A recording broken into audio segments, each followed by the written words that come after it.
अब आज का जो डिस्कशन है वो हम बाकी की जो एग्जाम्ड सर्विसेज है जिसमें एग्जाम्पशंस हैं वो हम पढ़ने वाले हैं। कल हमने 50% पूरा कर लिया था। आई होप आप आए हो लास्ट टाइम या फिर आपने यूट्यूब पे देखा हो। अभी मैंने देखा है कि यूट्यूब पे लोग ज्यादा देख रहे हैं, यहाँ पे लोगों ने आना बंद कर दिया है, थोड़े लोग इरेगुलर हो रहे हैं, बट आप लोग आए हैं तो it is very good. This shows that you are, how keen you are to learn GST and all ऐसा. तो let's start with today's discussion. हम लोग बाकी की सर्विसेज पढ़ने वाले हैं जिन पे एग्जम्पशन है. अभी जो बाकी की सर्विसेज हैं इसमें से कुछ आपके इम्पोर्टेंट हैं और बाकी बहुत सारे ऐसे भी हैं जो कि मिसलेनियस हैं. तो हो सकता है आपको बीच बीच में थोड़ा मोनोटोनस लगे. ये है ही ऐसा, इसमें ज्यादा समझने का नहीं है, एग्जाम्पशन में ज्यादा याद करने का है.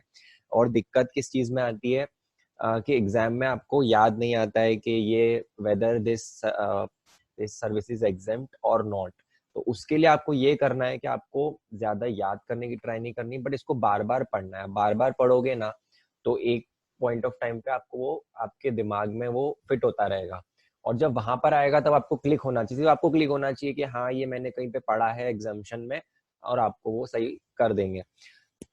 सीए फाइनल की अगर बात करें तो उसमें ये कैसे आते हैं, तो जैसे मैंने एग्जांपल दिया है इस फॉर्मेट में आते हैं. आप स्क्रीन पे देख सकते हो. जनरली इस फॉर्मेट में आते हैं. आपको बहुत सारी सर्विसेज दी हुई रहेगी. एक एंटिटी दे देंगे कोई सी, फॉर एग्जांपल चैरिटेबल इंस्टीट्यूशंस, उसकी सारी सर्विसेज दे देंगे और सबके लिए वैल्यू दे देंगे. और आपको यहाँ पर टोटल डालना रहेगा कि वेदर दिस इज टैक्सेबल और एग्जेम्प्ट, और लास्ट में टोटल लगा के आपको जीएसटी का रेट दे देंगे. वो देके आपको यहाँ पे टोटल लगाना होगा. तो ऐसे क्वेश्चंस आते हैं एग्जाम में. एंड बाकी एमसीक्यूज तो आ ही सकते हैं, एमसीक्यूज की प्रैक्टिस तो हम लोग कर ही रहे हैं. तो इसलिए आपको ध्यान देना जरूरी है कि कौन सी चीज एग्जेम्प्ट है और कौन सी सर्विस एग्जेम्प्ट नहीं है. तो आज हम लोग जो डिस्कशन करने वाले हैं, we will start with banking and financial services. अब कुछ कुछ एग्जाम्पशंस हैं जो कि बैंकिंग और फाइनेंशियल सर्विसेज से रिलेटेड है. तो इसका भी हम लोग ने चार्ट बनाया है, चार्ट में से पढ़ेंगे. तो ये सारे एग्जाम्पशंस हैं जो कि बैंकिंग और इंश्योरेंस के हैं. बैंकिंग और इंश्योरेंस मैंने दोनों साथ में क्लब किया है क्योंकि दोनों सेम काइंड ऑफ सर्विसेज होती है. तो सबसे पहले बैंकिंग एंड फाइनेंस में अगर कोई भी सर्विस आरबीआई ने दी है, आउटपुट सर्विसेज, तो आरबीआई सर्विसेज किसको देता है? या तो गवर्नमेंट को देगा या तो दूसरे बैंक्स को देगा. तो वो जो भी सर्विसेज आरबीआई ने प्रोवाइड करी है, तो आरबीआई की सारी आउटपुट सर्विसेज क्या हो गई? एग्जेम्प्ट. बट इसका ये मतलब नहीं कि इनपुट सर्विसेज भी एग्जेम्प्ट है. जो इनपुट सर्विसेज है उस पर आपको टैक्स पे करना पड़ेगा.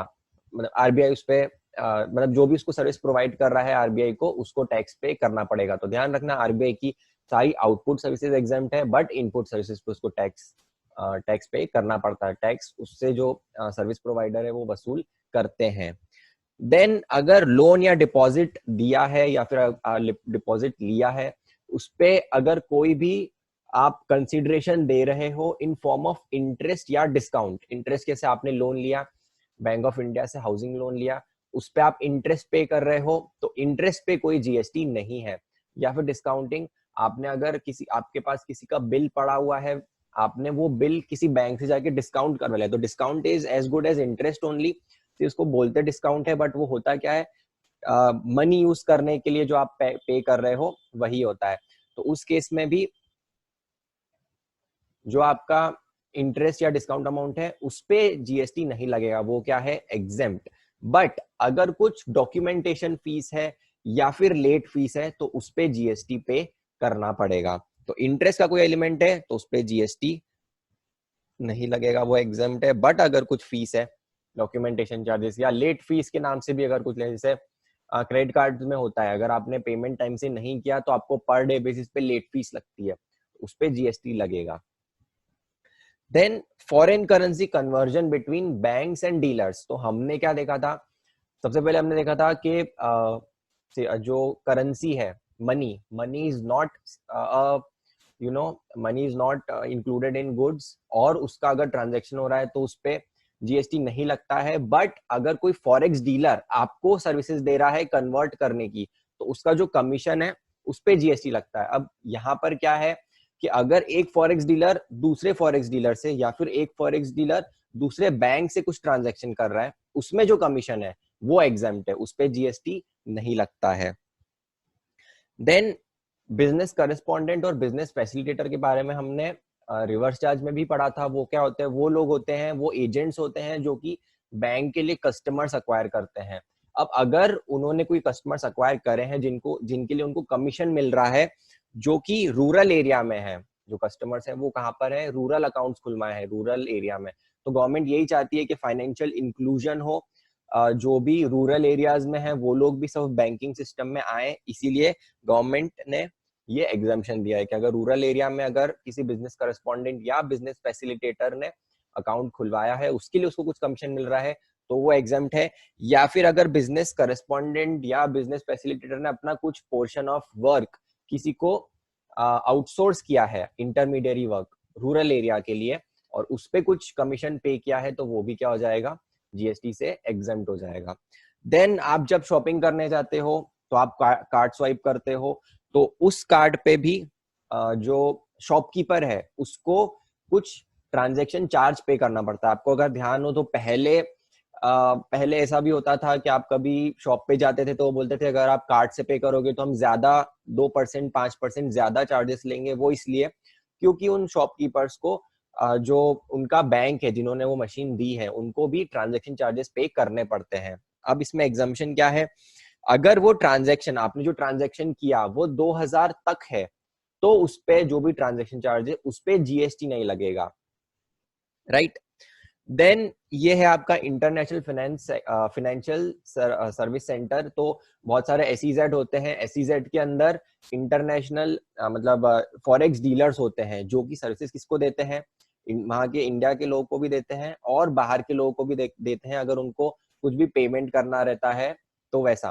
तो अगर उन्होंने कुछ सर्विसेज दी है, ये लोग जनरली एसईजेड में लोकेटेड होते हैं, तो एसईजेड इज आउटसाइड इंडिया, और उन्होंने जो सर्विस दी है कस्टमर्स वो भी आउटसाइड इंडिया, दोनों आउटसाइड इंडिया। तो एक टाइप से क्या हो गया आपका आउट एंड आउट सप्लाई, उससे रिलेटेड है ये।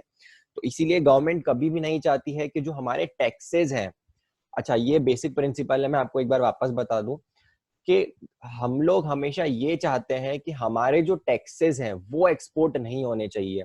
इसीलिए गवर्नमेंट क्या करती है, हर बार टैक्सेस पे जो एक्सपोर्ट पे जो टैक्सेस है उसका या तो रिफंड दे देती है या फिर उस पर टैक्स लगाती ही नहीं है। तो गवर्नमेंट का इंटेंशन क्या है कि गुड्स और सर्विसेज जो भी बाहर जा रहे हैं वो टैक्स लग के नहीं जाना चाहिए, क्योंकि टैक्स लग के अगर जाएंगे तो वहां की कंट्री के मुकाबले हमारे गुड्स या सर्विसेज महंगे हो जाएंगे और एक्सपोर्ट कम होगा। और गवर्नमेंट को हमेशा क्या चाहिए रहता है? फॉरेक्स चाहिए रहता है, तो वो किससे आता है? एक्सपोर्ट से। इसीलिए गवर्नमेंट हमेशा एक्सपोर्ट्स को या तो एग्जाम कर देती है या जीरो रेटेड, हम आगे पढ़ेंगे जीरो रेटेड क्या होता है, तो प्रमोट करने के लिए वैसे करती है। तो ये जो सर्विस होगी ये आपकी क्या हो जाएगी? एग्जाम्प्ट हो जाएगी। तो ये हो गई आपकी बैंकिंग से रिलेटेड 6 सर्विसेज हैं, ये आपको थोड़ा ध्यान रखना है। आगे हम पढ़ते हैं इंश्योरेंस से रिलेटेड। अब इंश्योरेंस से रिलेटेड क्या है? बहुत सारी पेंशन स्कीम्स हैं जो कि गवर्नमेंट लॉन्च करती है, जैसे नेशनल पेंशन स्कीम एनपीएस। अगर आप में से किसी के पेरेंट्स या किसी के ब्रदर सिस्टर जॉब कर रहे हो तो आप उनसे पूछ सकते हो कि पेंशन एनपीएस क्या होती है। तो एनपीएस का एग्जाम्पशन भी मिलता है अगर आपने इसमें पढ़ा हो तो, इनकम टैक्स में। तो नेशनल पेंशन स्कीम, उसके तहत अगर कोई कंपनी, अब ये जो पेंशन स्कीम है गवर्नमेंट की है स्कीम, लेकिन गवर्नमेंट खुद मैनेज नहीं करती है क्योंकि उसका एक्सपर्टीज नहीं है। वो क्या करती है? किसी भी एक दूसरी इंश्योरेंस कंपनी को अपॉइंट करती है। तो वो जो सर्विसेज इंश्योरेंस कंपनी गवर्नमेंट को दे रही है bye way of national pension scheme, उस केस में उस पे जीएसटी नहीं लगेगा, एग्जम्प्ट है। या फिर अगर किसी स्टेट गवर्नमेंट ने कोई स्कीम चलाई है पेंशन स्कीम, या फिर एक अटल पेंशन स्कीम है वो भी सेंट्रल गवर्नमेंट चलाती है, उस केस में अगर गवर्नमेंट ने जो कलेक्शन का काम है वो किसी को आउटसोर्स करा है, कलेक्शन जो कंट्रीब्यूशन है हर, तो पेंशन स्कीम क्या होती है? आप हर साल कुछ पेमेंट करते हो और जब आप रिटायर होते हो उसके बाद आपको पर मंथ पेंशन मिलती है, राइट? तो उसके लिए आपको स्टार्टिंग में कुछ डिपॉजिट करना पड़ता है। वो कलेक्शन के लिए अगर कुछ अपॉइंट किया है किसी को तो वो जो सर्विसेज है वो भी क्या है, यहाँ से एग्जेम्प्ट है। Then business correspondent, business facilitator, insurer को भी सर्विसेज देते हैं। उन्होंने भी अगर कुछ इंश्योरेंस स्कीम्स बेची है रूरल एरियाज में, तो उनका जो कमीशन है वो एग्जेम्प्ट रहेगा, उस पर जीएसटी नहीं आएगा। Then army, navy, air force, coast guard और सेंट्रल आर्म्ड फोर्सेस, इन सब का भी गवर्नमेंट इंश्योरेंस करवा के रखती है। इन लोग को लाइफ के बहुत रिस्क होती है, इसलिए ये लोग सबकी लाइफ इंश्योर्ड होती है। और वो इंश्योरेंस कौन करवाता है, रिस्पेक्टिव आर्मी। तो आर्मी पर्सनल की जो लाइफ इंश्योरेंस वो आर्मी करवाती है वैसे। तो उस केस में भी जो लाइफ इंश्योरेंस सर्विसेज मिल रही है गवर्नमेंट को, वो क्या होगी, एग्जेम्प्ट होगी। Then life insurance under various schemes, government की बहुत सारी स्कीम्स है, उस पे भी गवर्नमेंट लाइफ इंश्योरेंस देती है बहुत सारे इंडियन सिटीजन्स को। उस केस में भी आपके क्या होंगे, वो एग्जेम्प्ट होंगे। ये हम देख लेते हैं 30। तो ये लाइफ इंश्योरेंस स्कीम्स हो गई। और जनरल इंश्योरेंस, और लाइफ इंश्योरेंस और जनरल इंश्योरेंस में क्या डिफरेंस है? लाइफ इंश्योरेंस मतलब आपका जो टर्म प्लान होता है, अगर गॉड फॉरबिड आपकी डेथ हो जाती है तो आपकी फैमिली को पैसे मिलते हैं, वो हो जाता है लाइफ इंश्योरेंस। और जनरल इंश्योरेंस मतलब क्या हो गया कि आपने क्रॉप इंश्योरेंस करवा रखा है, या फिर आपने अपने घर पे बर्गलरी इंश्योरेंस करवा रखा है, वो सब चीजें जो चीजों के इंश्योरेंस होते हैं वो जनरल इंश्योरेंस। तो वो भी लिस्ट है, वो आपको एक बार पढ़नी पड़ेगी कि कौन कौन से इसमें एग्जेम्प्ट है। तो जनरली गवर्नमेंट की स्कीम्स है जो कि एग्जेम्प्ट है। तो 35 और 36, ये जो है आपकी 36, ये लाइफ इंश्योरेंस स्कीम्स हैं गवर्नमेंट की, ये सब एग्जेम्प्ट है। जन श्री बीमा योजना, आम आदमी बीमा योजना, लाइफ माइक्रो इंश्योरेंस प्रोडक्ट, तो ये सब 7 स्कीम्स हैं जो कि एग्जेम्प्ट है। और अगर हम जनरल इंश्योरेंस की बात करें तो ये सारी स्कीम्स हैं जिसमें इंश्योरेंस लोगे आप तो जीएसटी नहीं लगेगा। हट इंश्योरेंस, कैटल इंश्योरेंस, ट्राइबल के लिए इंश्योरेंस, तो ये सारी स्कीम्स है। राइट, ये आपको एक बार पढ़नी पड़ेगी। जितनी ज्यादा बार पढ़ेंगे आपको एक बार याद आ जाएगी।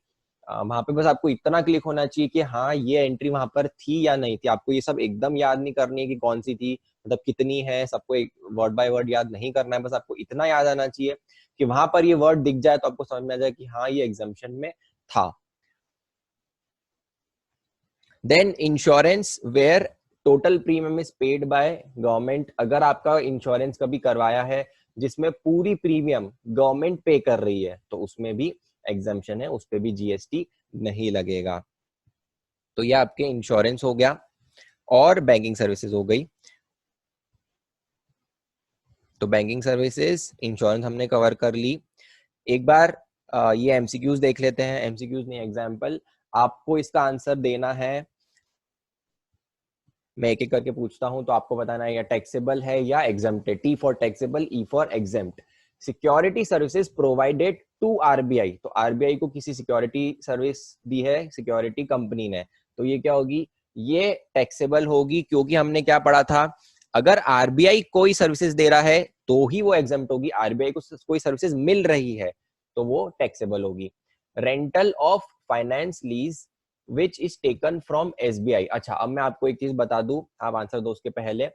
लीज जो होती है वो 2 टाइप की होती है, एक होती है फाइनेंस लीज और एक होती है ऑपरेटिंग लीज। अब अगर आप बात करो तो ये आपकी लीज हो गई, फाइनेंस और ऑपरेटिंग। अब फाइनेंस लीज क्या होती है, तो फाइनेंस लीज वो होती है जहां पर जो कंपनी लीज ले रही है उसका जो मेन इंटेंशन है वो ये होता है कि मुझे एक टाइप से लोन लेना है और लोन पे मुझे एक मशीन लेनी है, तो वो क्या हो गई आपकी फाइनेंस लीज। अब इसमें आपने अगर अकाउंट्स में पढ़ा हो तो आपको ध्यान होगा कि इसमें जो लीज टर्म है वो वर्चुअली पूरी एसेट का जो टर्म होता है वो होता है, और जो इंटेंशन, मेन तो इंटेंशन होता है, इंटेंशन क्या है कि लोन पे हमको मशीन चाहिए। सेकंड ऑपरेटिंग लीज, ये शॉर्ट पीरियड ऑफ टाइम के लिए होती है, जैसे 30 साल 10 साल अगर मशीन की लाइफ है तो 1 साल के लिए अगर मैं मशीन ले रहा हूं तो वो क्या हो जाएगी, ऑपरेटिंग लीज। अब ये जो है ये एक टाइप से फाइनेंस लीज जो है ना, वो एक टाइप से आपका लोन ही हो गया। तो अगर इससे रिलेटेड कुछ भी चार्जेस है फाइनेंस लीज तो ये क्या हो जाएगा, एग्जेम्प्ट, राइट। क्योंकि लोन से रिलेटेड अगर कोई भी आप चीज इंटरेस्ट ही पे कर रहे हो, it is kind of interest only, तो ये क्या होगी आपकी एग्जेम्प्ट, बट ये आपकी होगी टैक्सेबल, राइट। तो अब ये वाला जो है हमारा रेंटल ऑफ फाइनेंस लीज, अब बताओ finance lease is kind of loan only, और उस केस में क्या होगा आपका, ये एग्जेम्प्ट होगा, राइट। बाकी सबको क्लियर है, फाइनेंस लीज और ऑपरेटिंग लीज, राइट। तो ये हो जाएगा आपका exempt. Then loan processing fees charge by SBI, बताओ टैक्सेबल, टैक्सेबल, बाकी लोग क्या बोलते हैं, टैक्सेबल, एग्जैक्टली। तो अगर इंटरेस्ट या डिस्काउंट है तो ही एग्जेम्प्ट होगा, लोन प्रोसेसिंग फीस है तो वो क्या हो जाएगी आपकी, taxable. Then life insurance by army to a member of army, बताओ स्पेसिफिकली एग्जेम्प्ट कर रखा है, आर्मी, नेवी, कोस्ट गार्ड और ये सब, इन सब के क्या हो जाएंगे, exempt. Then bill discounting by ICICI bank, bill discounting है ये, बोलो exempt, exactly. Services provided by RBI to various banks, ये क्या होगा, ये भी एग्जेम्प्ट होगी।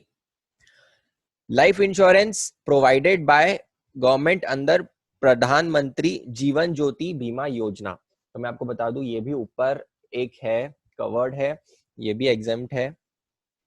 Service fees charge bye Kotak bank from a shopkeeper on a transaction of 1500 rupees, बताओ आप गए शॉपकीपर के पास, आपने 1500 की कुछ शॉपिंग करी, उस पे जो शॉपकीपर है उसने कुछ चार्जेस पे किए, ट्रांजैक्शन चार्जेस, उस पे जीएसटी नहीं आएगा।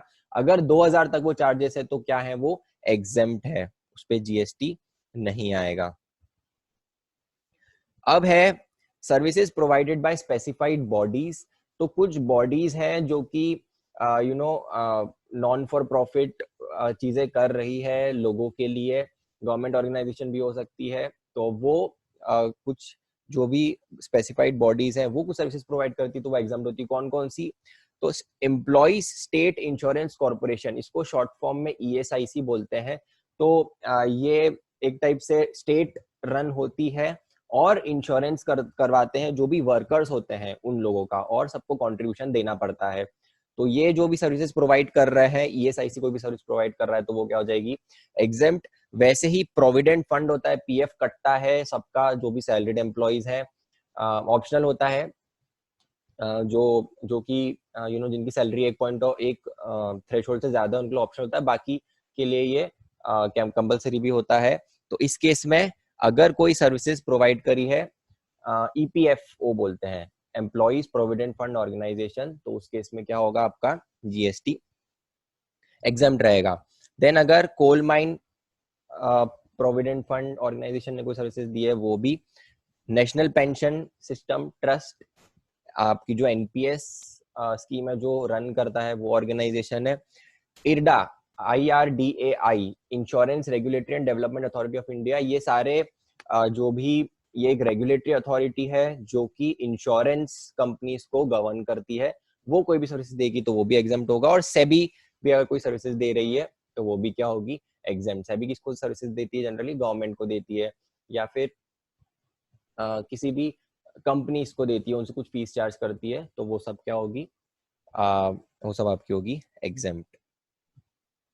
पेंशन स्कीम और बिजनेस फैसिलिटेटर करस्पॉन्डेंट हमने कवर कर लिया।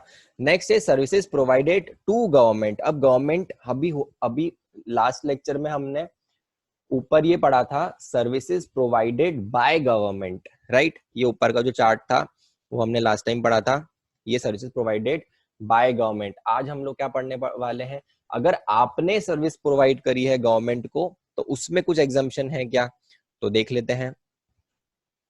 अब जो पंचायत और म्यूनिसिपैलिटी है वो कुछ सर्विसेज प्रोवाइड कर सकते हैं गवर्नमेंट को, गवर्नमेंट बोल सकती है कि आपको ये काम आप हमारा करके दो, तो उसमें अगर प्योर सर्विस कॉन्ट्रैक्ट है तो वो आपका जीएसटी से एग्जेम्प्ट होगा।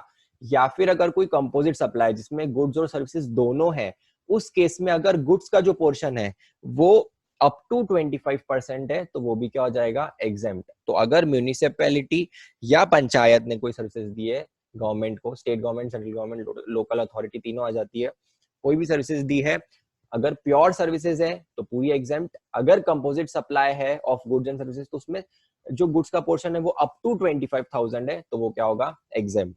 देन फेयर प्राइस शॉप्स, ये सब क्या होती है, आपने राशन शॉप सुना होगा, वहां पर आप जाते हो तो आपको मतलब जो बिलो पॉवर्टी लाइन लोग होते हैं उनको फ्री में या फिर कम रेट में उनको राशन मिलता है, तो वो एक टाइप से क्या काम करते हैं, वो एक टाइप से एजेंट का काम करते हैं, राइट।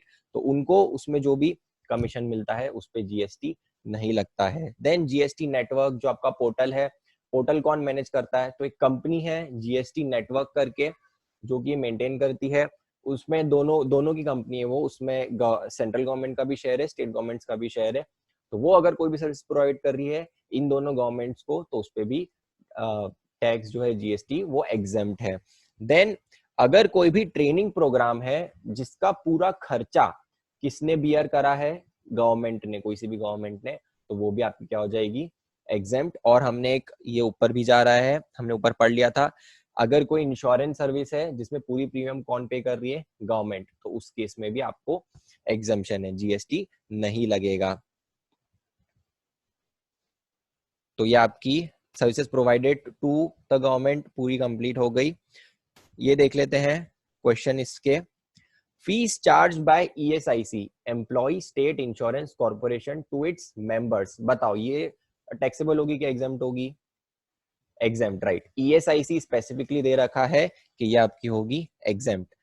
इंश्योरेंस सर्विस अंडर प्रधानमंत्री फसल बीमा योजना, अब ये जनरल इंश्योरेंस है, तो ये भी आपकी क्या होगी, एग्जेम्प्ट। तो आपको अलग ही समझ में आ जाएगा, प्रधानमंत्री, देन राजीव गांधी और ये सब नाम रहेंगे स्कीम्स के। तो स्कीम्स में जनरली गवर्नमेंट खुद ही कुछ सर्विस दे रही है, तो खुद पे ही कभी टैक्स नहीं लगाएगी, क्यों, क्योंकि खुद से टैक्स लगा के उनके पॉकेट में ही जाने वाला है, तो इसलिए मतलब नहीं उस पर टैक्स लगा के। Then collection of contribution under pension scheme of Madhya Pradesh government, ये भी क्या है, आपकी स्टेट गवर्नमेंट अगर कोई पेंशन स्कीम चला रही है उसके लिए अगर कुछ कलेक्ट किया कंट्रीब्यूशन, वो भी क्या हो जाएगा आपकी exempt. Then services provide by GST network to central government, ये हमने अभी देखा, ये आपकी क्या हो जाएगी, एग्जेम्प्ट। देन अगर लीज सर्विसेज है, लीज सर्विसेज भी कौन सी, अगर किसी गवर्नमेंट ने अपना एक कोई इंडस्ट्रियल प्लॉट, अब कैसा होता है कि गवर्नमेंट को कभी भी कोई एरिया को डेवलप करना रहता है, तो वो क्या करते हैं, वो किसी भी बड़े इंडस्ट्रियलिस्ट को बोलते हैं कि हम आपको लीज पे देंगे लैंड, आप वहां पे आओ, क्योंकि एक बार कोई बड़ी कंपनी आ जाती है फिर आसपास दूसरी इंडस्ट्रीज भी डेवलप हो जाती है, तो इसलिए गवर्नमेंट क्या बोलती है कि आप लॉन्ग टर्म लीज पे इंडस्ट्रियल प्लॉट लो, और उसमें for example Pithampur in Indore, yes you can say Pithampur है, देन बहुत सारे एरियाज हैं, अगर आप देवास और ये सब, यहाँ पे सब जो पहले इतना डेवलप नहीं था, इंडस्ट्रियल लैंड था, वहां पे गवर्नमेंट ने क्या करा, सबको लॉन्ग टर्म लीज पे दिया। और आपको ध्यान होगा लॉन्ग टर्म लीज हम क्या बोलते हैं, अगर 30 साल या उससे ज्यादा की लीज है तो वो क्या होगी, लॉन्ग टर्म लीज।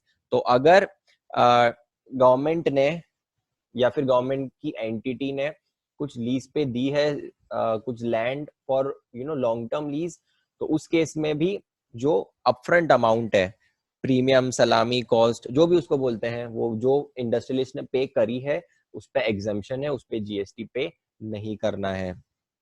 और एक और चीज, अपफ्रंट अमाउंट है, अगर वो इंस्टॉलमेंट्स में भी पे करा है तो भी इट्स फाइन। होना कैसा चाहिए अपफ्रंट अमाउंट के, आपको स्टार्टिंग में, मतलब इतना अमाउंट फिक्स है, कुछ रेकरिंग नहीं है, ये फिक्स है कि हाँ इतना आपको एक साथ पे करना है, ये भले आप इंस्टॉलमेंट में पे कर सकते हो तो भी अलाउड है, तो भी चलेगा, उस पर एग्जाम्पशन रहेगा। देन अब इंडियन रेलवेज जो है, इंडियन रेलवेज को एसेट्स चाहिए रहती है, तो वो कभी कभी खुद नहीं खरीदते, वो क्या करते हैं, वो लीज पे लेते हैं। अब वो किससे लीज पे लेंगे, तो इंडियन रेलवेज फाइनेंस कॉर्पोरेशन, तो ये भी एक इंस्टीट्यूशन है जो कि फाइनेंस अवेलेबल करवाता है किसको, इंडियन रेलवेज को। तो इस केस में भी जो सर्विसेज प्रोवाइड कर रहा है Indian railway finance corporation to Indian railways, वो क्या हो जाएगा, आपका एग्जेम्प्ट हो जाएगा। देन आपकी लीगल सर्विसेज, ये इंपॉर्टेंट है, लीगल सर्विसेज थोड़ी कॉम्प्लेक्स भी है, बट आप चार्ट देखोगे तो आपको इजीली समझ में आ जाएगा किसमें क्या बोला है। तो ये आपका लीगल सर्विसेज का चार्ट है। लीगल सर्विसेज अगर आर्बिट्रल ट्राइब्यूनल ने प्रोवाइड करी है, किसको, नॉन बिजनेस एंटिटी, या फिर ऐसी एंटिटी जिसका टर्नओवर 20 लाख या 10 लाख है, मतलब 10 लाख स्पेशल कैटेगरी स्टेट्स में, या फिर central government, state government, union territory या फिर लोकल अथॉरिटी को, तो वो सर्विसेज क्या हो जाएगी, एग्जेम्प्ट। तो आर्बिट्रल ट्राइब्यूनल की सर्विसेज एग्जेम्प्ट हो गई, देन सीनियर एडवोकेट की भी सर्विसेज एग्जेम्प्ट हो गई। अब एडवोकेट और सीनियर एडवोकेट में क्या डिफरेंस होता है? तो एडवोकेट जो होते हैं वो बार काउंसिल, तो सबसे पहले मैं आपको लॉयर बता दूं, तो लॉयर कौन होते हैं? जिन्होंने एलएलबी करी है वो लॉयर। उसके बाद अगर आपने बार काउंसिल ऑफ एसोसिएशन में अगर आप उसके मेंबर बन गए हो तो आप क्या बन जाओगे? एडवोकेट। आप केस लड़ सकते हो, बट उसमें भी क्या होता है कि अगर आप जब भी केस लड़ रहे हो, आपको सुप्रीम कोर्ट या हाई कोर्ट में अगर जाना है तो आपको पहले से एडवांस में नोटिस देना पड़ेगा कि इस केस में मैं अपीयर होने वाला हूँ। लेकिन जो सीनियर एडवोकेट होते हैं वो कौन होते हैं? वो बहुत ही एक्सपीरियंस लोग होते हैं, जो भी बहुत ही नॉलेजेबल होते हैं, और हाई कोर्ट और सुप्रीम कोर्ट उनको आगे से आके बोलता है कि हम आपको ये डेजिग्नेशन दे रहे हैं कि आप सीनियर एडवोकेट हो, और आप हमको पहले से नोटिस नहीं भी दोगे, आप एकदम से भी आ जाओगे तो भी हम मान लेंगे कि हम आपकी रिस्पेक्ट करते हैं, और आप एकदम से भी आ जाओगे तो हमको चलेगा, हम प्रायर नोटिस देने की जरूरत नहीं है। तो कुछ प्रिविलेजेस होती है जो कि सीनियर एडवोकेट को मिलती है, और इनकी बहुत ही ज्यादा रेपुटेशन होती है। जैसे आपने हरीश साहब का नाम सुना हो, राम जेठमलानी का नाम सुना हो, वो सब कौन है? वो सब है सीनियर एडवोकेट, राइट। तो अगर उन्होंने भी कुछ सर्विसेज प्रोवाइड करी है किसको? नॉन बिजनेस एंटिटी, या फिर ऐसी बिजनेस एंटिटी जिसका टर्नओवर कितना है? सिर्फ 20 लाख या 10 लाख से कम, और या फिर इन्होंने गवर्नमेंट को कुछ सर्विसेज दी है, तो वो सब आपकी हो जाएगी एग्जेम्प्ट। एडवोकेट ने भी कुछ सर्विसेज दी है, एडवोकेट या फिर एडवोकेट की फॉर्म्स ने, तो भी एग्जेम्प्ट हो जाएगी। एक और एग्जाम्पशन है, अगर एडवोकेट ने दूसरे एडवोकेट को या फिर दूसरी एडवोकेट की फर्म्स को भी अगर दिया है सर्विसेज, तो वो भी आपकी क्या हो जाएगी? एग्जेम्प्ट। बट अगर सीनियर एडवोकेट ने कभी एडवोकेट फर्म को दिया है तो वो टैक्सेबल होगी, राइट। तो आपको ध्यान रखना है कि सिर्फ एडवोकेट दूसरे एडवोकेट या फर्म को देगा तो ही आपका ये क्या होगा? एग्जम्पशन एप्लीकेबल होगा। Then sponsorship of sports event. तो स्पोर्ट्स इवेंट का हमने देखा था, स्पॉन्सरशिप का देखा था हमने ऊपर, रिवर्स चार्ज में पेमेंट आता है। गवर्नमेंट ने क्या बोला है कि बहुत सारे ऐसे स्पोर्ट्स इवेंट है जिसका अगर स्पॉन्सरशिप किया तो उस पर आपको जीएसटी पे नहीं करना है। तो कौन कौन से हैं? अगर कोई भी ऑर्गेनाइज किसने किया है? National sports federation, association of Indian universities, civil services, Indian Olympics, panchayat, युवा कीड़ा, खेल अभियान। तो ये सब, जस्ट अ सेकेंड, अगर ये सब इन लोगों ने अगर कुछ ऑर्गेनाइज किया है और स्पॉन्सरशिप दी है किसी को, तो उस केस में क्या होगा? जीएसटी नहीं लगेगा। ये भी आपको थोड़ा ध्यान रखना पड़ेगा। Then skill development services. अब स्किल डेवलपमेंट क्या होता है? तो ये जो सब कोर्सेज होते हैं ये पूरे प्रैक्टिकल कोर्सेज होते हैं। हमने जो वोकेशनल पढ़ा था ना ऊपर, उससे रिलेटेड ही है। तो ये सब डायरेक्टली आपको जॉब करने के लिए हेल्प आते हैं। तो स्किल डेवलपमेंट प्रोग्राम्स होते हैं, गवर्नमेंट सपोर्ट करती है उनको, कि ताकि लोग इंडिया के, अगर आपने कुछ स्टैटिस्टिक्स पढ़े हो तो ऐसा बोलते हैं कि इंडिया के इतने सारे लोग भले उनके पास डिग्री है लेकिन वो एम्प्लॉयबल नहीं है, तो गवर्नमेंट उस दिशा में ट्राई कर रही है कि लोगों को स्किल डेवलप करे। तो ये सब एग्जाम्पशंस दिए हैं। अब इसमें आपको ध्यान रखना है, मेनली दो ऑर्गेनाइजेशन है जिनको आपको ध्यान रखना है, नेशनल स्किल डेवलपमेंट कॉर्पोरेशन और सेक्टर स्किल काउंसिल। ये अगर आपको कहीं पर भी दिखे वर्ड्स तो आपको समझना है कि ये एग्जाम्प्ट होंगे। अगर असेसमेंट एजेंसी कौन अप्रूव करिएगी? इन दोनों ने अगर कुछ अप्रूव करी है तो वो आपकी एग्जाम्प्ट है। यहाँ पे आपको हर जगह ये मिल जाएंगे। तो आप ये दो ऑर्गेनाइजेशन का नाम आपको थोड़ा ध्यान रखना पड़ेगा, नेशनल स्किल डेवलपमेंट कॉर्पोरेशन और सेक्टर स्किल काउंसिल। वो कहीं पे भी आपको वर्ड दिखे तो आप मान सकते हो कि वो क्या होगा? आपके एग्जाम सर्विसेज। देन अगर कोई भी असेसिंग बॉडीज है जो कि किसने अपॉइंट करी है? Director general of training and ministry of skill development and entrepreneurship. तो उसमें भी अगर कुछ सर्विसेज वो प्रोवाइड कर रहे हैं, असेसिंग बॉडी प्रोवाइड कर रही है, तो उस पे एग्जाम्पशन रहेगा।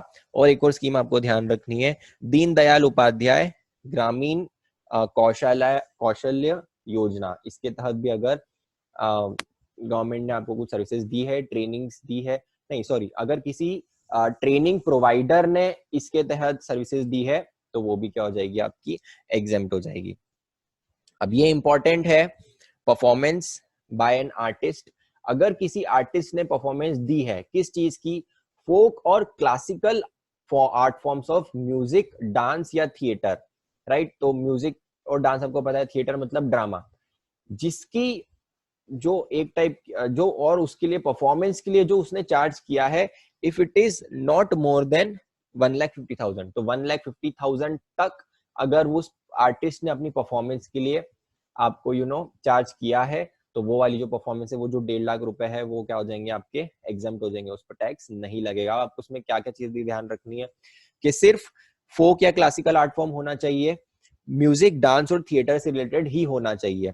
अगर कोई आर्टिस्ट है जो कि ब्रांड एम्बेसडर बना हुआ है किसी भी प्रोडक्ट के लिए, तो उस पर क्या होगा, उस पर जीएसटी लगेगा, वो यहाँ पर नहीं आएगा। अमाउंट एक्सीड कर गया, 1,50,000 से ज्यादा हो गया, तो भी जीएसटी लगेगा।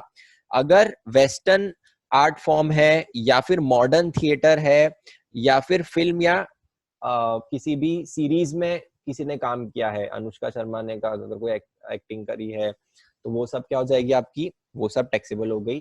सिर्फ ये 3 चीजें ही आपकी नॉन टैक्सेबल एग्जेम्प्ट होगी। या फिर अगर कुछ स्टिल आर्ट फॉर्म है, स्टिल आर्ट मतलब स्टिल जो हिलता नहीं है वैसा, तो पेंटिंग, स्कल्पचर मेकिंग और ये सब क्या है आपके taxable, right. Then right to admission in various events, इसके लिए भी चार्ट है, हम लोग चार्ट रेफर करेंगे। इवेंट्स, अब इवेंट्स कौन कौन से हो सकते हैं जो कि एग्जेम्प्टेड है, तो ये वाली जो भी फर्स्ट कैटेगरी है, उसमें सारे इवेंट्स आपके एग्जेम्प्ट है। तो कौन कौन से आ गए, म्यूजियम, अगर आप म्यूजियम में जा रहे हो, कितने भी पैसे म्यूजियम चार्ज कर ले, पूरा अमाउंट नॉन टैक्सेबल एग्जेम्प्ट है। देन अगर आप नेशनल पार्क में जा रहे हो, तो नेशनल पार्क का जो भी फीस है वो पूरी एग्जेम्प्ट है। Wild life sanctuary, tiger reserve या फिर जू में भी आप अगर एनिमल्स को देखने जा रहे हो, तो वो क्या होगा, आपका पूरा जीएसटी उस पर एग्जेम्प्ट है। अगर आप कोई मॉन्यूमेंट देखने जा रहे हो जो कि सेंट्रल गवर्नमेंट ने सेंट्रल गवर्नमेंट ने अपॉइंट किया है, सेंट्रल गवर्नमेंट अप्रूव किया है कि हाँ दिस इज मॉन्यूमेंट, एक एक्ट है मॉन्यूमेंट प्रोटेक्शन एक्ट, उसके तहत अगर किसी मॉन्यूमेंट को अप्रूव किया है, तो उसमें जो फीस है, एंट्री फीस, उस पर जीएसटी नहीं लगेगा। देन फीफा वर्ल्ड कप होने वाला था इंडिया में, अंडर 19 विमेन्स वर्ल्ड कप, तो वो तो अब शायद ही वो बड़ी एंट्री यहाँ पर रह गई है, तो वो उसके लिए भी अगर आप एंट्री टिकट के लिए फीस दे रहे हो, अगर देते, तो वो क्या हो जाती है आपकी एग्जेम्प्ट। देन कुछ इवेंट्स हैं जिसमें आपको पार्शियली एग्जम्पशन दिया है, मतलब कैसे, तो अगर आप सर्कस देखने जा रहे हो, कोई भी डांस या थिएटर परफॉर्मेंस देखने जा रहे हो, या फिर किसी अवार्ड शो में, या फिर कॉन्सर्ट में, जैसे मिस या फिर मिस इंडिया, मिस वर्ल्ड, वो सब होता है, वो सब, या फिर कोई म्यूजिकल कॉन्सर्ट है, या फिर स्पोर्ट्स कोई इवेंट है, और या फिर अगर आप प्लेनेटेरियम, इन 4 चीजों में कहीं पे भी आप जा रहे हो, अगर उसकी टिकट की प्राइस 500 तक है, तो आपको उसमें क्या है, एग्जम्पशन है। अगर 500 से 1 रुपए भी ज्यादा है, तो पूरा अमाउंट क्या हो जाएगा, टैक्सेबल। और इसके अलावा कोई भी इवेंट अगर आप ऑर्गेनाइज करवा रहे हो जिसके लिए फीस चार्ज कर रहे हो, कोई भी अमाउंट हो, कितना भी अमाउंट हो, कितने भी बड़े भी स्केल पे कर रहे हो आप, जैसे कोल्ड प्ले का कॉन्सर्ट है, चेन स्मोकर्स का कॉन्सर्ट है, उसमें आप जा रहे हो, वो क्या हो जाएगा आपका पूरा टैक्सेबल। अरिजीत सिंह का कॉन्सर्ट है, वो सब भी पूरा क्या हो जाएगा आपका टैक्सेबल हो जाएगा। अरिजीत सिंह का कॉन्सर्ट इसमें आ सकता है म्यूजिकल में। बाकी जो अगर उसकी वैल्यू 500 से ज्यादा होगी, तो वो भी क्या हो जाएगा आपका, वो भी आपका टैक्सेबल हो जाएगा। Then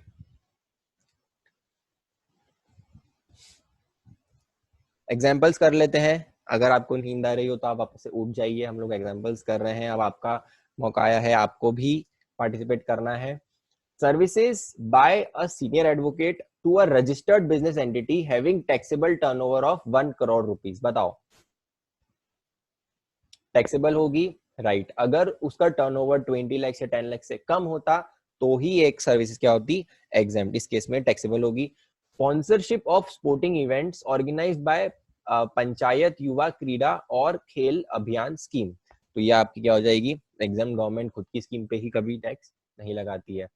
1,20,000 charge by a western dancer for performing in a concert, बताइए guys. Yes, it will be taxable, क्योंकि वेस्टर्न डांस बोला है, क्लासिकल डांस होता तो ही जो आर्टिस्ट है वो क्या होता, एग्जेम्प्ट होता। इस केस में परफॉर्मेंस जो होगी वो टैक्सेबल होगी। Then services by arbitral tribunal to an individual आप हो, आपको कुछ आर्बिट्रल ट्राइब्यूनल सर्विसेज दे रहा है, तो क्या हो जाएगी, एग्जेम्प्ट हो जाएगी। Then 2 lakh charge by classical theatre artist, sorry classical singer for performing in a show. 2 lakh है, 1.5 लाख से ज्यादा है तो आपका क्या हो जाएगा, टैक्सेबल। सर्कस की फीस है 600 रुपीज, आप सर्कस देखने जा रहे हो, फीस क्या है 600, 500 रुपए से ज्यादा है तो ये आपकी हो गई taxable. 1 lakh charge by classical theatre artist for being brand ambassador of a cough syrup.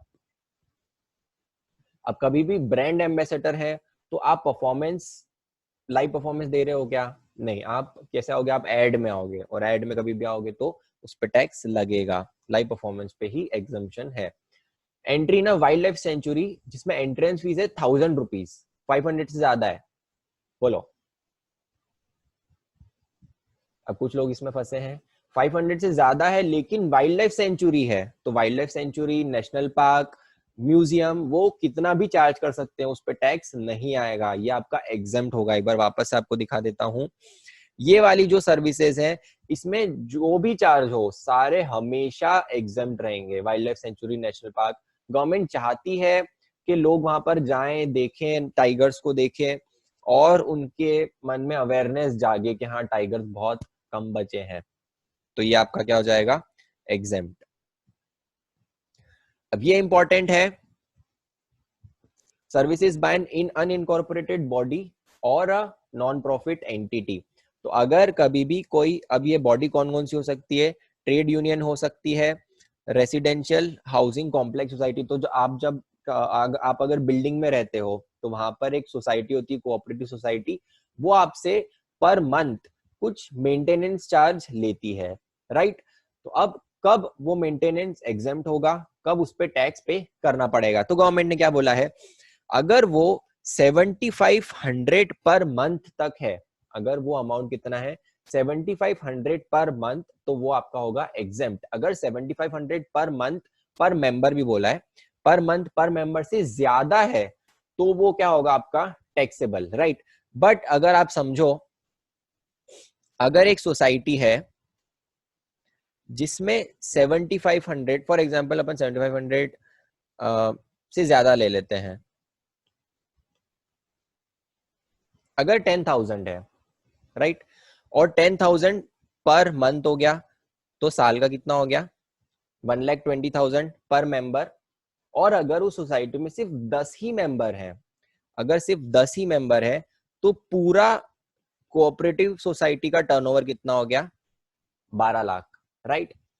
अब आपको ध्यान दिला दूं, कोऑपरेटिव सोसाइटी को रजिस्ट्रेशन कब लेना पड़ेगा, जब उसका टर्नओवर 20 लाख या 10 लाख से ज्यादा हो। अगर ये फॉर एग्जांपल दिल्ली में है, राइट, तो यहाँ पे थ्रेशोल्ड लिमिट क्या हो गई आपकी, 20 लाख।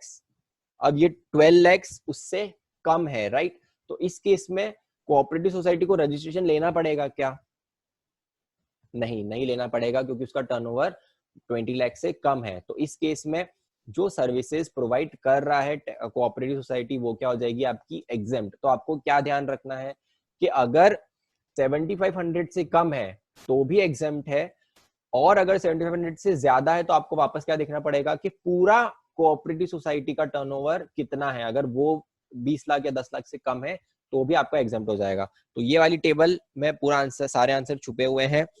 अगर लेस देन रजिस्ट्रेशन थ्रेशोल्ड है, पूरी सोसाइटी का आप टर्नओवर देख लो, सारे मेंबर्स का पूरे साल का ऐड करके देख लो, अगर वो 10 लाख या 20 लाख से कम आ रहा है तो हमेशा आपका एग्जाम्प्ट रहेगा, फिर आपको ये देखने की जरूरत नहीं है। बट अगर सारी सोसाइटी का मिला के जो आपका टर्नओवर है वो 10 लाख या 20 लाख से ज्यादा आ रहा है, तो आप क्या देखोगे कि पर मेंबर कितना है, अगर पर मेंबर अप टू 7500 है तो एग्जाम्प्ट रहेगा, और मोर देन 7500 है तो पूरा अमाउंट आपका क्या हो जाएगा, टैक्सेबल हो जाएगा। अच्छा, अब ये 7500 में तो बहुत सारी चीजें आती है, तो इसमें हम लोग क्या इंक्लूड करेंगे और क्या एक्सक्लूड करेंगे। तो जब जैसे लाइट का बिल आता है, प्रॉपर्टी टैक्सेस होते हैं, वो सब चीजें ये जो कोऑपरेटिव सोसाइटी है वो आपसे लेकर डायरेक्टली पास ऑन कर देती है सेम टू सेम, किसको, गवर्नमेंट को। तो इस केस में उसको प्योर एजेंट बोलते हैं। प्योर एजेंट का कंसेप्ट हम वैल्यू ऑफ सप्लाई में और पढ़ेंगे। तो बेसिकली वो होता ये है कि अगर आप किसी से कुछ चीज लेके सेम चीज पास ऑन कर रहे हो किसी और को, उसमें आपका कोई भी प्रॉफिट मार्जिन नहीं है, तो उसमें क्या मानते हैं, प्योर एजेंट सर्विस मानते हैं। इस केस में भी जो आपकी कोऑपरेटिव सोसाइटी है वो आपसे वाटर टैक्स वसूल करके किसको दे देता है, गवर्नमेंट को दे देता है, उसका उसमें उसका कोई इंटेंशन नहीं है, कुछ उसका प्रॉफिट मार्जिन नहीं है, तो ये आपके 7500 में इंक्लूड नहीं होगा। तो ये जो भी आपके चार्जेस हैं, प्रॉपर्टी टैक्स, वाटर टैक्स, ये सब इंक्लूड नहीं होंगे, क्योंकि ये सब आपने क्या करा है, डायरेक्टली गवर्नमेंट को पास ऑन कर दिया है। या फिर अगर कोई दूसरा भी टैक्स है, नॉन एग्रीकल्चरल टैक्स या फिर इलेक्ट्रिसिटी के चार्जेस, वो भी इंक्लूड नहीं होंगे। तो ये 7500 में इंक्लूड क्या होगा, अगर आपने कुछ मेंटेनेंस फीस जो है वो है तो वो इंक्लूड होगी। सिंकिंग फंड, सिंकिंग फंड क्या होता है, आपको 5 साल बाद जो आपकी सोसाइटी है वहां पे पेंट करवाना है, तो अगर 5 साल बाद एकदम से बोल देंगे कि आप सब लोग 10-10 हजार रुपए डिपॉजिट करो, तो सबको दिक्कत होगी। इसलिए सोसाइटी क्या करती है, सबसे महीने महीने में 500 रुपए इकट्ठा करती रहती है, ताकि उनका एक सिंकिंग फंड बन जाए और बाद में वो लोग पेंट करवा दे। तो उस पे भी ये भी इंक्लूड होगा 7500 डिटरमाइन करने के लिए। Repair maintenance fund, car parking, non occupancy और इंटरेस्ट ऑन लेट पेमेंट भी है, तो वो भी इसमें इंक्लूड होगा, राइट। अब इसमें एक और चीज है, अगर other than this residential housing society की बात से अलग, अगर कोई दूसरी अनइनकॉर्पोरेटेड बॉडी कॉर्पोरेट है या फिर नॉन प्रॉफिट एंटिटी है जो कि अपने मेंबर्स के वेलफेयर के लिए बनी है, जैसे जो सारे लेबरर्स हैं उन लोगों ने मिला के कुछ लेबर यूनियन बना दिया, या फिर तो अगर वेलफेयर के लिए कुछ बनी है या फिर प्रमोशन के लिए, तो जैसे जो क्लॉथ मार्केट वाले रहते हैं वो एक एसोसिएशन बना लेते हैं, cloth market association of Bhopal, of Indore, वैसा अगर वो बनाया है और उसका जो अमाउंट है, अमाउंट ऑफ कंट्रीब्यूशन पर मेंबर वो 1000 rupees per month per year तक है, तो भी वो एग्जेम्प्ट है। उससे ज्यादा है तो टैक्स पे करना पड़ेगा। अगर यहाँ पे भी वही आएगा कि अगर आपका जो पूरे एसोसिएशन का टर्नओवर है वो 1000 से ज्यादा है पर मेंबर, बट फिर भी अगर टैक्सेबल टर्नओवर थ्रेशोल्ड से कम है आपका 20 लाख 10 लाख, तो भी वो एग्जेम्प्ट हो जाएगा, क्योंकि वो नॉन टैक्सेबल हो जाएगा, फिर नॉन टैक्सेबल एग्जेम्प्ट। देन अगर हम बात करें तो एक क्लैरिफिकेशन इशू किया है गवर्नमेंट ने ये 7500 को लेके। तो क्या होता है कि बहुत बार ऐसा होता है कि एक मेंबर होता है जिसके 2 फ्लैट्स होते हैं एक ही सोसाइटी में, अब वो जब पे करेगा तो फॉर एग्जांपल इंडिविजुअल 7500 ही पे करेगा, बट उसमें क्या दे रखा है, पर मेंबर दे रखा है, तो ये क्या होगा आपका 25,000 हो गया।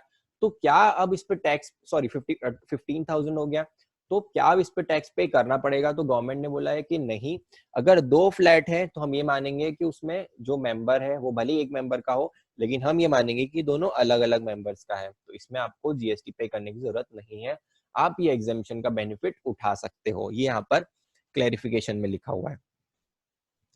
अब बहुत हैवी हो गया है, हमको एक बार एग्जाम्पल देखना ही पड़ेगा। Maintenance charges collected by dreams cooperative housing society for each of its 1000 members. हम मेंबर्स कितने हैं, 1000 है, ठीक है। अब आपको बताना है क्या क्या मुझे ऐड करना है और क्या क्या मैं ऐड नहीं करूंगा। तो वापस से आपको यहाँ पे लिखना पड़ेगा, मैं बेसिक मेंटेनेंस चार्जेस बोलूंगा, आपको बताना है कि टैक्सेबल है कि एग्जेम्प्ट है। तो बताओ बेसिक मेंटेनेंस चार्जेस, इसको मैं ऐड करूं या ना करूं? टैक्सेबल, राइट, तो इसको मैं ऐड करूंगा। पार्किंग चार्जेस, पार्किंग चार्जेस का क्या करूं, टैक्सेबल के एग्जेम्प्ट? टैक्सेबल। इलेक्ट्रिसिटी चार्जेस, बताओ इलेक्ट्रिसिटी चार्जेस को ऐड करूं या ना करूं? नहीं, इसको मैं ऐड नहीं करूंगा। तो मैं यहाँ पे ऐड करता जाता हूं, ये आपके 5000, 1000। वाटर टैक्स, बताओ water tax, water tax exempt है, डायरेक्टली गवर्नमेंट आपसे कलेक्ट करके पे कर देगी, तो ये भी आपका एग्जेम्प्ट हो गया। इंटरेस्ट ऑन लेट पेमेंट, अब वो सबसे अलग अलग हो सकता है, तो इसलिए मैंने लिख दिया है कि फ्लैट रेट है 500 रुपीज का, ये आपका ऐड होगा। Then contribution toward sinking fund, ये आपका क्या होगा, राइट, ये भी ऐड होगा। और आपका है नॉन ऑक्यूपेंसी चार्जेस, अगर नॉन ऑक्यूपेंसी चार्जेस लिए हैं तो वो भी क्या हो जाएंगे, ऐड। तो आपका टोटल कितना हो गया, 6000 और 7500। अब बताओ 7500 टोटल आपके मेंबर्स हैं, ठीक है, और टोटल कितने मेंबर्स हैं, सॉरी 7500 पर मेंबर ले रहे हो, टोटल मेंबर्स कितने हैं 1000, तो आपका जो टोटल पूरी सोसाइटी है उसका टर्नओवर कितना हो गया 75 lakhs। अब ये टैक्सेबल होगा कि एग्जेम्प्ट होगा, राइट ये होगा एग्जेम्प्ट। क्यों एग्जेम्प्ट क्यों होगा, क्योंकि आपका जो इंडिविजुअल कंट्रीब्यूशन है इट इज अप टू 75,000, तो ये आपका पूरा क्या हो जाएगा exempt, right. Then Mahavir cooperative society for procurement of goods receives monthly contribution of 8,000 from 100 members। बताओ टैक्सेबल होना चाहिए या एग्जाम्प्ट होना चाहिए, इसको थोड़ी कैलकुलेशन करनी पड़ेगी। क्या है ये, मंथली कंट्रीब्यूशन है 8,000 का, तो अगर आप 8,000 इंटू 12 करो तो ये आपका कितना आ जाता है 9,60,000, और मेंबर्स कितने हैं, मेंबर्स आपके 100, तो ये कितना हो गया आपका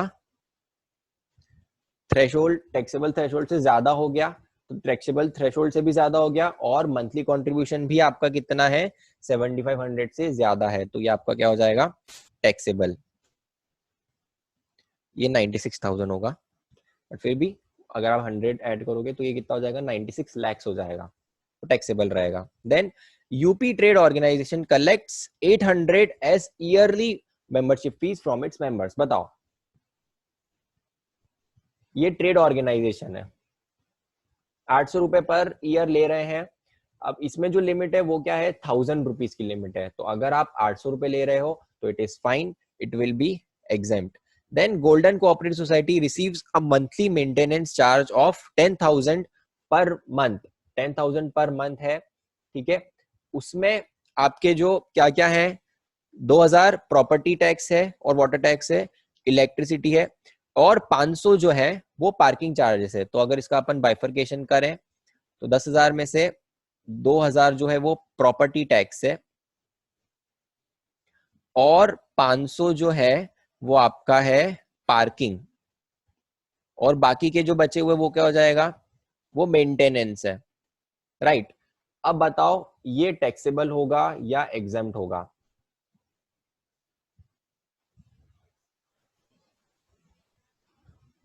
आपको क्या क्या ऐड करोगे और क्या क्या नहीं करोगे इसमें से, मैं इसको थोड़ा यहां शिफ्ट कर लेता हूं।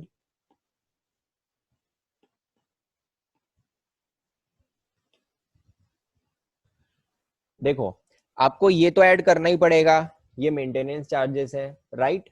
पार्किंग भी आपको ऐड करनी पड़ेगी, प्रॉपर्टी टैक्स आप ऐड नहीं करोगे, बट इन दोनों को मिला के भी पर मेंबर कंट्रीब्यूशन कितना हो जाता है 8,000 हो जाता है, राइट। और अगर आप मेंबर्स देखो तो मेंबर्स कितने हैं 100 मेंबर्स, तो आपने 100 कर दिया, तो टोटल आपकी पूरे गोल्डन कोऑपरेटिव सोसाइटी का टर्नओवर कितना हो गया आपका, हो गया 8 lakhs। अब 8 lakhs तो क्या होगा, आपको उसको एक रजिस्ट्रेशन लेना पड़ेगा क्या, नहीं लेना पड़ेगा, तो ये आपकी एग्जेम्प्ट हो जाएगी, राइट। लास्ट है आपका Ganesh cooperative society, total contribution receive किया है 7,000 पर मंथ पर flat maintenance from its members, but 10 members हैं जिनके 2 फ्लैट्स हैं और उन्होंने 14,000 पे किया है 7,000 के हिसाब से, तो अब बताओ वो एग्जाम्पशन से बाहर हो जाएंगे क्या इसकी वजह से, कि एग्जाम्पशन मिलेगा, एग्जाम्पशन मिलेगा, क्योंकि हमने यहाँ पे जो सर्कुलर पढ़ा था उसमें यही बोला है अगर एक मेंबर के अगर एक मेंबर के 2 फ्लैट हैं तो आप क्या मानोगे कि वो अलग अलग मेंबर्स के हैं, तो ये आपका क्या हो जाएगा एग्जाम्पशन। अब अदर एग्जाम्पशंस हैं जो भी इंपॉर्टेंट होंगे मैं आपको बता दूंगा। Transfer of a going concern, आपने पूरा की पूरा बिजनेस ही ट्रांसफर किया है, एक साथ इंडिविजुअल एसेट ट्रांसफर नहीं की है, तो वो आपकी क्या हो जाएगी एग्जेम्प्ट। ये थोड़ा पॉपुलर है, इंपॉर्टेंट है, आ सकता है। देन अगेन फीफा, फीफा जो ऑर्गेनाइज हो रहा है उसने अगर कोई सर्विसेज ली है या फिर उन्होंने फीफा का जो ऑर्गेनाइजेशन है उसने कोई सर्विसेज दी है, तो वो भी क्या हो जाएगी एग्जेम्प्ट। वही सेम है अंडर 19 वुमेन्स वर्ल्ड कप जो इंडिया में होने वाला था 2020 में, होगा कि नहीं वो हमें पता नहीं, उस केस में अगर हुआ तो सर्विसेज वो अगर ले रहे हैं या फिर वो कभी दे भी रहे हैं तो क्या हो जाएगा आपका exempt. Then transit cargo to Nepal and Bhutan. अब ये क्या होता है मैं आपको थोड़ा सा एक्सप्लेन करता हूँ। नेपाल और भूटान जो है वो यहाँ पर है, इंडिया,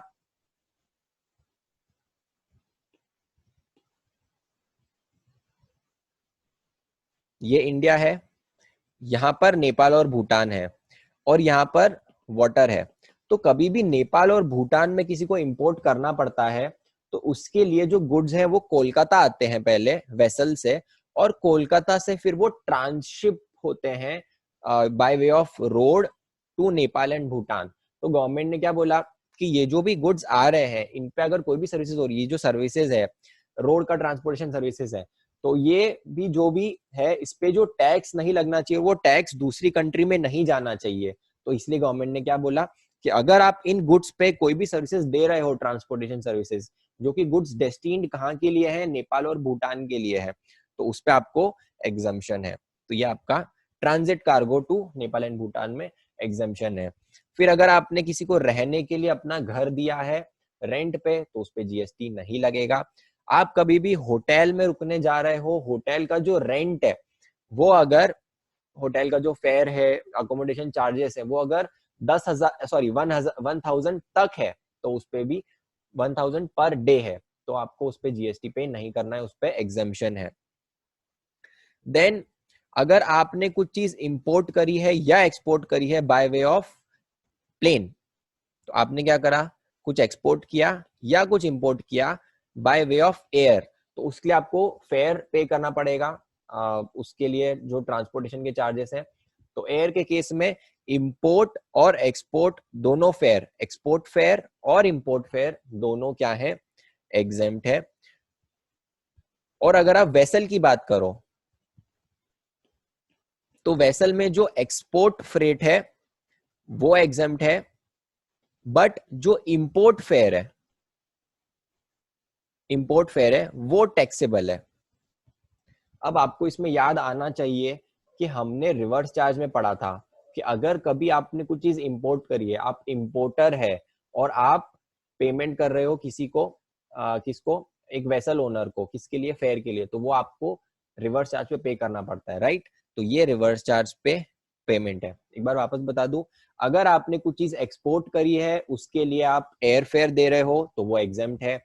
आपने कुछ चीज इंपोर्ट करी है उसके लिए एयर फेयर दे रहे हो तो वो भी एग्जेम्प्ट है। तो एयर फेयर, इंपोर्ट, एक्सपोर्ट दोनों में एग्जेम्प्ट है। बट अगर आपने कुछ चीज वेसल से एक्सपोर्ट करी है तो एग्जेम्प्ट है, बट वेसल से अगर इंपोर्ट करी है तो उसका जो फेयर है उस पे जीएसटी लगता है और रिवर्स चार्ज पे इंपोर्टर पे करता है। ये हमने ऊपर देखा था रिवर्स चार्ज में। तो ये आपका तीनों एंट्रीज हो गई। देन अगर आपने हायर पे कोई व्हीकल दिया है, किसको, स्टेट ट्रांसपोर्ट अंडरटेकिंग को या फिर लोकल अथॉरिटी को, यहाँ पे जनरली बसेस आती है मोर देन 12 पैसेंजर्स, या फिर अगर आपने किसी जीटीए को दिया है कोई व्हीकल ऑन हायर, या फिर ऐसे पर्सन को जो कि उसका यूज किसके लिए कर रहा है, स्टूडेंट, स्टाफ और फैकल्टी को, जो हमने एजुकेशन सर्विसेज में पढ़ा था कि ये सबको अगर आप ट्रांसपोर्टेशन सर्विसेज दे रहे हो तो क्या हो जाएगी, एग्जेम्प्ट। तो अगर आपने स्कूल है, स्कूल को जो सर्विसेज दे रहा है ये तो आपकी एग्जेम्प्ट हो गई, राइट। बट ये सर्विसेज देने के लिए जो बस है, पार्डन थोड़ी ड्राइंग के लिए, बट मेरी थोड़ी ड्राइंग खराब है, ये बस अगर किसी से ली है, किसी दूसरे पर्सन से जिसने इसको हायर पे दिया है, तो ये भी एग्जेम्प्ट है, राइट। हमने ऊपर क्या पढ़ा था, पहले ये पढ़ा था कि ये एग्जेम्प्ट है। अब हम क्या पढ़ रहे हैं कि अगर किसी ने बस दी है तो वो भी एग्जेम्प्ट हो जाएगी, राइट। देन अगर आपने कभी टोल पे कर रहे हो तो वो एग्जेम्प्ट है। आपने एक साथ पूरे साल का, पूरे महीने का टैक्स टोल पे कर दिया है, वो भी एग्जेम्प्ट है। Transmission and distribution of electricity, तो इलेक्ट्रिसिटी आपके घर में आती है तो एक डिस्ट्रीब्यूशन कंपनी होती है, वो आपसे कुछ चार्जेस लेती है, वो भी एग्जेम्प्ट है। तो अगर वो जो चार्जेस लेती है इलेक्ट्रिसिटी के लिए लेती है, वो तो आपके आउट ऑफ जीएसटी ही हो गई। अगर ट्रांसमिशन और डिस्ट्रीब्यूशन चार्जेस हैं तो वो आपके एग्जेम्प्ट हो गए। बट ये जो बाकी के चार्जेस है इसको, इस पे आपको इलेक्ट्रिसिटी कंपनी को जीएसटी पे करना पड़ेगा। कौन सी, application fees, rental, testing, labour charges और डुप्लीकेट बिल के लिए अगर कुछ चार्जेस लगाए हैं तो उन सब पे एग्जाम्पशन नहीं है, ये सब टैक्सेबल है। रेड में लिख रखी मतलब टैक्सेबल। देन इंक्यूबेटी को अगर कुछ सर्विसेज दी, अब इंक्यूबेटी क्या होता है, तो जैसे जो स्टार्टअप्स होते हैं उनको कुछ मेंटरिंग की जरूरत होती है, तो वो क्या करते हैं, बहुत सारे अलग अलग इंक्यूबेटर्स होते हैं, वहां पे जाते हैं और जो इंक्यूबेटर है वो उनको स्पेस देते हैं कि आप अपना ऑफिस यहाँ पे बना लो, आपसे चार्जेस नहीं लेंगे, आपको कुछ मार्केटिंग सपोर्ट चाहिए, टेक्नोलॉजी सपोर्ट चाहिए, तो वो इंक्यूबेटर उनको देता है in turn of you know some share in percentage. तो आपने एक नया स्टार्टअप खोला है, आपने क्या करा, उसमें 4% आपकी ओनरशिप उस इंक्यूबेटर को दे दिया, और इंक्यूबेटर आपको क्या देगा, स्पेस देगा और सपोर्ट देगा ताकि आपका स्टार्टअप चल जाए। उस केस में भी कब एग्जेम्प्ट है, यदि उस स्टार्टअप का जो टर्नओवर है वो 50 लाख तक है, 50 लाख से ज्यादा नहीं है, और आप उसको 3 साल तक ये सर्विसेज फ्री में मतलब without any exemption, without any GST दे सकते हो। 3 साल के बाद उस पर जीएसटी लगेगा। Then food safety standard authority of India ने अगर कुछ आपको टेस्टिंग के लिए कुछ सर्विसेज दी है, उसके लिए कुछ चार्ज किया है, तो उस पर एग्जाम्पशन है। देन ये भी आपका इससे ही रिलेटेड है, टेक्नोलॉजिकल बिजनेस इंक्यूबेटर और science and technology entrepreneur park, अगर उन्होंने कुछ सर्विसेज दी है तो वो भी क्या हो जाएगी, आपकी एग्जाम्प्ट हो जाएगी। देन अगर इंडिपेंडेंट जर्नल या फिर प्रेस ट्रस्ट ऑफ इंडिया या फिर यूटीआई, आप बहुत बार देखोगे कि न्यूज चैनल पे दिया हुआ रहता है, कोई क्लिप रहती है जो कि उस पर लिखा हुआ रहता है source press trust of India, तो अगर उन्होंने कुछ कुछ न्यूज क्लिप या फिर किसी कोई दूसरे चैनल को दी है, तो उस केस में भी उस पर जीएसटी नहीं लगेगा। लाइब्रेरी में आप पढ़ सकते हो, उस पर कोई जीएसटी नहीं लगेगा। देन अगर कोई एग्जीबिशन है जो कि आपने कंडक्ट करवाई है, बट वो एग्जीबिशन हो कहाँ रही है, आउटसाइड इंडिया, तो वो भी एग्जाम्प्ट है। स्लॉटरिंग ऑफ एनिमल्स, ये भी एग्जाम्प्ट है सर्विसेज। फ्रूट्स एंड वेजिटेबल्स का आपने अगर क्या करा है, तो क्लीन किया है, वैक्सिंग करी है, रिटेल पैकिंग, लेबलिंग करी है, जिससे उसका इसेंशियल कैरेक्टरिस्टिक चेंज नहीं हो रहा है, तो एग्जाम्प्ट है। अगर आपने उस फ्रूट का जैम बना दिया तो वो आपको टैक्सेबल हो जाएगी, वो सर्विसेज अगर आप प्रोवाइड कर रहे हो तो। देन कोल्ड स्टोरेज के लिए national centre for cold storage cold chain development ने अगर कुछ सर्विसेज प्रोवाइड करी है, तो वो भी एग्जाम्प्ट है। Foreign diplomatic mission in India, जो अपनी एम्बेसीज होती हैं, वो सब जो फॉरेनर्स लोग होते हैं, वो अगर कुछ सर्विसेज प्रोवाइड कर रहे हैं, वो अपनी कंट्रीज को प्रोवाइड करते हैं, तो उसमें भी टैक्स नहीं लगेगा। अगर आप आरटीआई फाइल करके कुछ चीज मंगवा रहे हैं, जैसे आप हमारी जो कॉपीज है वो भी आती है, आप 10 रुपए पे करोगे, आपके एग्जाम होंगे, उसके बाद आपको वापस से चेक करनी है आपकी कॉपी, 10 रुपए पे करोगे, आरटीआई में आपके पास कॉपी आ जाएगी, उसमें भी जीएसटी नहीं लगेगा, वो जो 10 रुपए उस पे। देन रिकॉग्नाइज स्पोर्ट्स बॉडी को अगर कुछ सर्विसेज दी है, किसने, player, referee, umpire, coach, team manager. जैसे विराट कोहली को हर महीने कुछ सैलरी मिलती है, तो वो एम्प्लॉय नहीं है बीसीसीआई का, he is acting as a contractor, वो अपनी सर्विसेज दे रहा है बीसीसीआई को, and BCCI is a recognised body, BCCI, MP cricket association, Maharashtra cricket association, ये सब रिकॉग्नाइज्ड बॉडी है।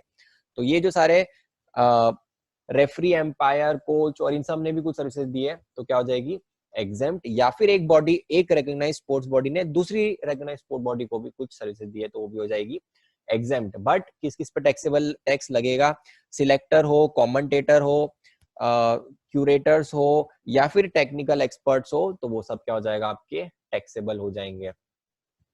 देन अगर common bio waste medical treatment facility आपने प्रोवाइड करी, जो हॉस्पिटल्स है, हॉस्पिटल्स का जो गार्बेज होता है उसमें क्या होता है, नीडल्स होती है, एंड मतलब वो सब चीजें जिसमें इन्फेक्शन हो सकता है, तो उसको ऐसे ही डंप नहीं कर सकते, उसको पहले ट्रीट करना पड़ता है, फिर डंप करना पड़ता है, तो वो जो ट्रीटमेंट है उससे रिलेटेड अगर कोई जीएसटी सर्विसेज है, तो वो उसमें कुछ जीएसटी लगता है, तो वो क्या हो जाएगा, एग्जेम्प्ट। देन अगर आपने पब्लिक कन्वीनियंस के लिए कुछ बनाया है, टॉयलेट, वॉशरूम, देन यूरिनल और ये सब चीजें अगर आपने बनाई है, तो वो भी क्या हो जाएगी, आपकी एग्जेम्प्ट। चलो, अब जो आपके एग्जाम में क्वेश्चन आएगा वो एग्जैक्टली ऐसा आएगा, आपको बता देंगे कि ये सर्विसेज है, इतनी इतनी वैल्यू है, आपको बताना है कि किस पे टैक्स कितना लगेगा। ठीक है, तो हम लोग करते हैं। गाइज आप हो यहाँ पे? यस, जागो ग्राहक जागो। चलो, तो लेट्स स्टार्ट। आपको बताना है सेम चीज, टैक्सेबल है कि एग्जेम्प्टेड, टी या ई करके। तो terminal handling charges provided at a port on transit cargo to Nepal. अब ये क्या होता है टर्मिनल हैंडलिंग, मतलब जब गुड्स आते हैं वेसल से, तो उनको वेसल से अनलोड करके पोर्ट में डालना पड़ता है, फिर पोर्ट से वापस से लोड करके कन्वेंस पे डालना पड़ता है, राइट। तो अगर कोई भी सर्विसेज अगर आपने ट्रांजिट कार्गो पे दी है तो वो आपकी क्या हो जाएगी, एग्जेम्प्ट।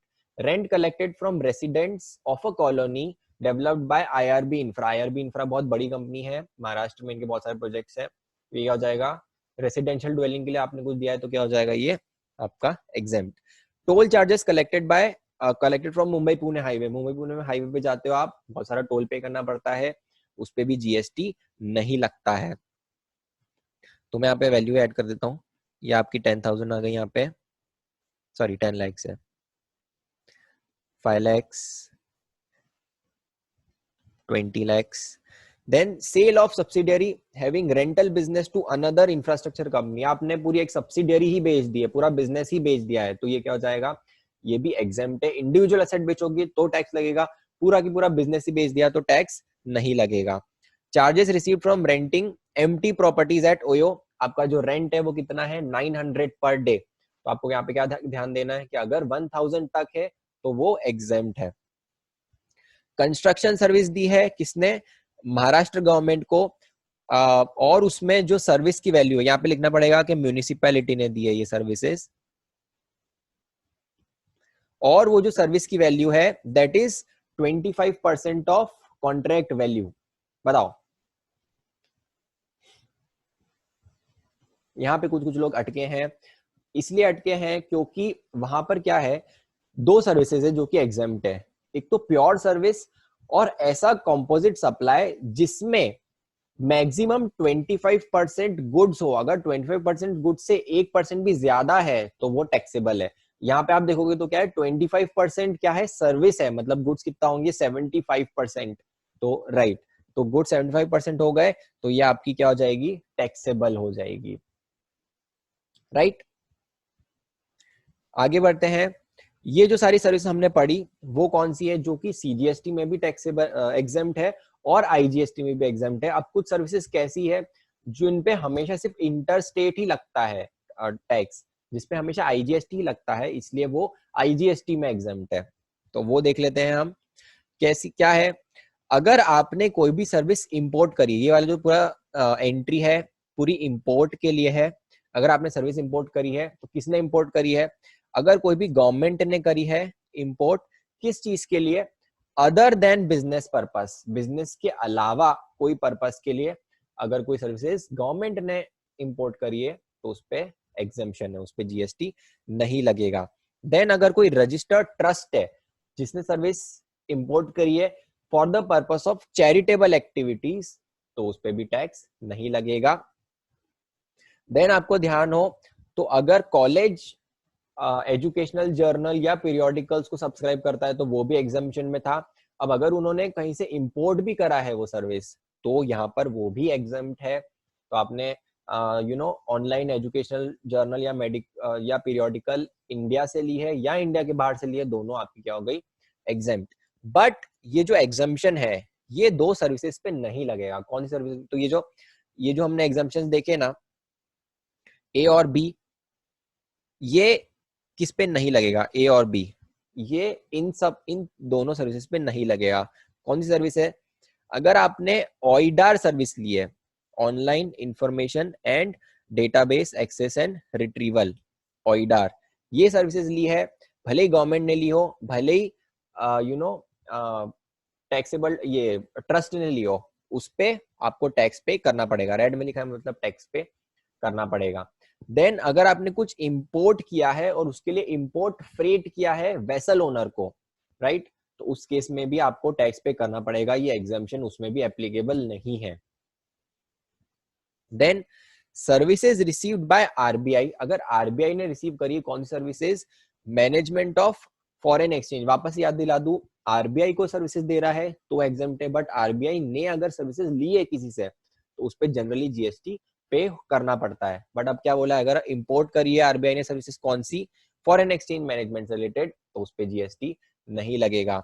देन अगर कोई टूर ऑपरेटर, जैसे आप टूर ऑपरेटर बन गए और आपने क्या किया, फॉरेनर को के लिए टूर डिजाइन किया, जो कि होने भी कहाँ पे वाला है, फॉरेन में ही होने वाला है, तो वो आपका पूरा एग्जेम्प्ट हो जाएगा, फॉरेन टूरिस्ट।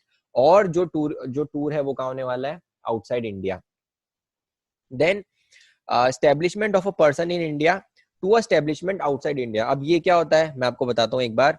जैसे ये इंडिया है, आप यहाँ पर हो, आपकी एक दूसरी रिलेटेड पार्टी, रिलेटेड कंपनी की एक दूसरा एस्टेब्लिशमेंट आउटसाइड इंडिया है। अब अगर आप कुछ भी सर्विसेज उसे दे रहे हो तो इसको डिस्टिंक्ट पर्सन बोलते हैं, इनको दोनों को अलग अलग पर्सन मानेंगे। और अगर आप कोई सर्विस दे रहे हो तो वो क्या हो जाती है, वो टैक्सेबल हो जाती है। अब जनरली क्या होता है, हम लोग आगे पढ़ेंगे कि ये जो सर्विस है ना, इनको एक्सपोर्ट सर्विस बोलते हैं। अगर आपने सर्विस प्रोवाइड करी है किसी बाहर वाले पर्सन को, और अगर प्लेस ऑफ सप्लाई भी बाहर है, तो वो क्या हो जाता है, एक्सपोर्ट। बट उसमें एक एग्जेम्पशन, एक एक्सेप्शन है कि अगर आपने अपनी रिलेटेड पार्टी को कभी कुछ दिया है ना, तो फिर उस केस में उसको एक्सपोर्ट नहीं मानेंगे। अब वहां पे एक्सपोर्ट नहीं मानेंगे तो आपको जीएसटी पे करना पड़ेगा। तो गवर्नमेंट ने क्या बोला कि नहीं, हम नहीं चाहते कि कभी भी टैक्स इंडिया से बाहर जाए। अगर एक्सपोर्ट एक्सपोर्ट एग्जाम्पशन नहीं मिल रहा है तो हम लोग उसको क्या कर देते हैं, हम लोग उसको जनरल एग्जाम्पशन देते हैं, उसको एग्जेम्प्ट कर देते हैं। तो इसलिए अगर आपने कुछ सर्विसेज दी है अपनी रिलेटेड पार्टी आउटसाइड इंडिया को, तो वो क्या हो जाएगी, एग्जेम्प्ट हो जाएगी। देन अगर यूएन ने या फिर उनसे की कुछ इंटरनेशनल ऑर्गेनाइजेशंस ने कुछ सर्विस इंपोर्ट करी है, तो वो भी आपकी एग्जेम्प्ट हो गई। अगर foreign diplomatic mission, consular post या फिर डिप्लोमेटिक एजेंट, तो ये जो सब फॉरेन के जो डेलीगेट्स आते हैं इंडिया में, उन्होंने कोई सर्विसेज ली है, तो वो भी क्या हो जाएगी, एग्जेम्प्ट। भले ऑफिशियल पर्पस के लिए ली हो या फिर अगर पर्सनल पर्पस के लिए लिए है, तो उन्हें परमिशन लेनी पड़ती है। तो आप एक बार ये टेक्स्ट पढ़ लेना कि उन्हें हमारा जो एक्सटर्नल अफेयर्स मिनिस्ट्री है उनसे परमिशन लेनी पड़ती है कि हमको यही सर्विस इंपोर्ट करनी है, हमको जीएसटी पे नहीं करना है। अगर उन्होंने सर्टिफिकेट इशू कर दिया कि हाँ आप ले सकते हो सर्विसेज विदाउट जीएसटी, तो ही एग्जाम्पशन मिलेगा। देन 4 ऐसी सर्विसेज हैं अलग एग्जाम्पशन है, वो क्या है, अगर अब ये जो फर्स्ट वाला है ये मैं आपको समझाता हूं कैसा है। गवर्नमेंट ने स्पेसिफाई कर रखा है कुछ लोग जिनको टीडीएस डिडक्ट करना पड़ता है। जैसे इनकम टैक्स में टीडीएस होता है, वैसे यहाँ पर भी टीडीएस होता है। हम लोग पेमेंट चैप्टर में और इसको डिटेल में पढ़ने वाले हैं कि किसको टीडीएस डिडक्ट करना पड़ता है, और उसके लिए उनको रजिस्ट्रेशन भी लेना पड़ता है।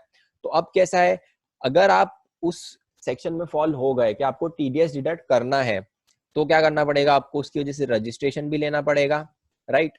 और जैसे ही आपने रजिस्ट्रेशन लिया, अभी तो सिर्फ एक ही सर्विस है सेक्शन 9(4) में। सेक्शन 9(4) क्या बोलता है, वो वाले ट्रांजैक्शन जहां पर अगर एक रजिस्टर्ड पर्सन ने कोई भी सर्विस अनरजिस्टर्ड पर्सन से ली, तो उस पर रिवर्स चार्ज पे टैक्स पे करना पड़ेगा। अभी सिर्फ एक ही उसमें बता रखी है, वो कौन सी है, बिल्डर। बट आगे हो सकता है गवर्नमेंट और भी लोग स्पेसिफाई करें कि आपको इन सब ट्रांजैक्शन, इन सब लोगों को भी अगर अनरजिस्टर्ड से कुछ भी सामान ले रहे हैं तो टैक्स पे करना पड़ेगा, तो उनको रजिस्ट्रेशन लेना पड़ेगा।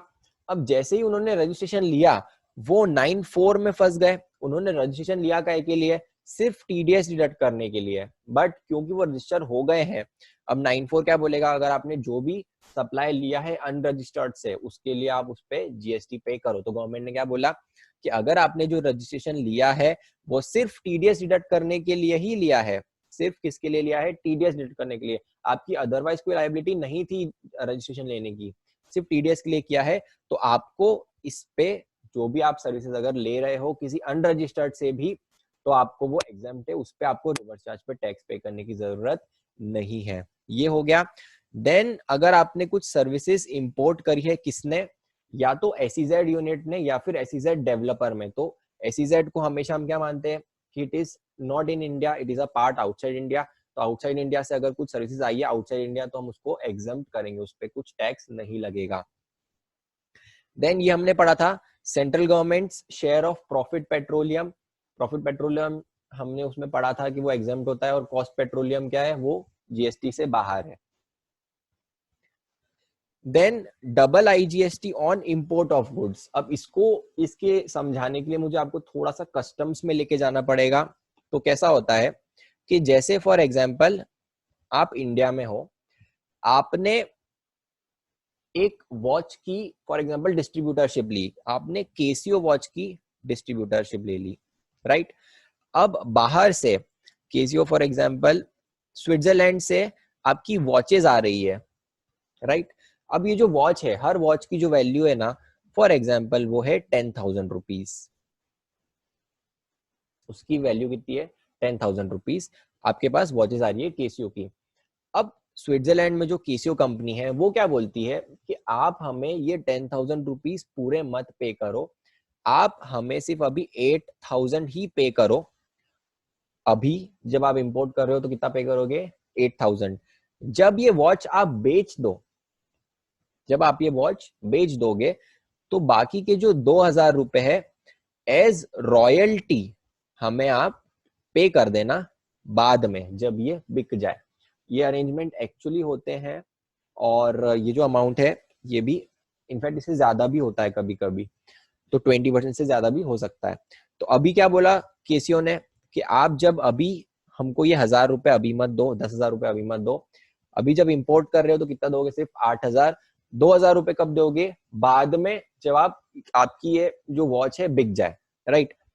अब कस्टम्स ऑफिसर जो है ना वो इस 8,000 की वैल्यू को एक्सेप्ट नहीं करेगा। आप बोलोगे ना कि मुझे 8,000 पे ही कस्टम ड्यूटी देनी है, तो वो एक्सेप्ट नहीं करेगा। वो क्या बोलेगा कि ये जो 2,000 है ये भी इसमें इंक्लूड होंगे, आप सिर्फ 8,000 पे पे नहीं कर सकते, इसकी वैल्यू 8,000 नहीं है, इसकी वैल्यू 10,000 है, 2,000 आपको बाद में मिलने वाले हैं, तो आप इससे बच नहीं सकते। तो इसीलिए आपको इस पे 8,000 पे नहीं, आपको जो ड्यूटी पे करनी पड़ेगी वो किस पे करनी पड़ेगी 10,000 पे। तो जब ये गुड्स आ गए आपने 10,000 पे पूरी कस्टम ड्यूटी भी पे करोगे, फिर आईजीएसटी भी पे करोगे, इंपोर्ट पे आईजीएसटी भी लगता है, तो आपने कस्टम ड्यूटी भी पे कर दी और आईजीएसटी भी पे कर दिया, ठीक है। अब बाद में जब ये आपकी वॉच बिकी, राइट, 2,000 आपने वापस से रॉयल्टी दी है, रॉयल्टी आपने किसको दी, पे करी केसीओ कंपनी के हेडक्वार्टर में। अब वापस से इस पे टैक्स लगना चाहिए क्या, आपने 10,000 पे ऑलरेडी पे कर दिया है, तो गवर्नमेंट ने क्या बोला कि ये जो 2,000 की रॉयल्टी आप वापस पे कर रहे हो अब सेम, तो उस पे हम लोग वापस से टैक्स नहीं लेने वाले हैं, ये आपकी क्या हो जाएगी एग्जेम्प्ट हो जाएगी। तो अगर आपने कस्टम्स में कुछ पे कर दिया है तो उस अमाउंट पे, रॉयल्टी अमाउंट पे वापस से आपको टैक्स पे करने की जरूरत नहीं है एज इंपोर्ट ऑफ सर्विस, ठीक है। तो अब लास्ट यहाँ पे 6 एग्जाम्पल से वो कर लेते हैं, तो आज का सेशन हमारा खत्म हो जाएगा। ऑनलाइन गाइज आप हो ना,